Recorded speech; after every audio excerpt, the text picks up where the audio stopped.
জনপ্রিয় অভিনেত্রী প্রার্থনা ফারদিন দিঘি সম্প্রতি এক সাক্ষাৎকারে তার অভিনয় জীবন ও টিকটকে ভাইরাল হওয়া একটি ঘটনার বিষয়ে কথা বলেন। নিজের অভিজ্ঞতার স্মৃতিচারণা করতে গিয়ে দিঘি জানান, স্কুল জীবনে তার একটি ব্যক্তিগত ভিডিও সামাজিক মাধ্যমে ছড়িয়ে পড়েছিল।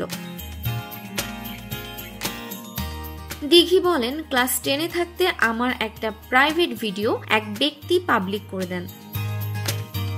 ঘটনার বিস্তারিত ব্যাখ্যা দিতে গিয়ে তিনি বলেন, আমি যখন কোনো ভয়েস বা ভিডিও পছন্দ হতো তখন আমি সেটা ফোনে সেভ করে রাখতাম। পরে যখন একটু সেজেগুজে কোথাও বের হতাম তখন ওই ব্যক্তির ফোন নিয়ে 1-2টা ভিডিও করতাম, লিপসিং ভিডিও। আমি সব ভিডিও প্রাইভেট করে রাখতাম। তিনি আরো বলেন, এসএসসি পরীক্ষার সময় ছিল তখন। আমি দেখলাম হঠাৎ করে আমার একটা প্রাইভেট ভিডিও পাবলিক করে দেওয়া হয়েছে।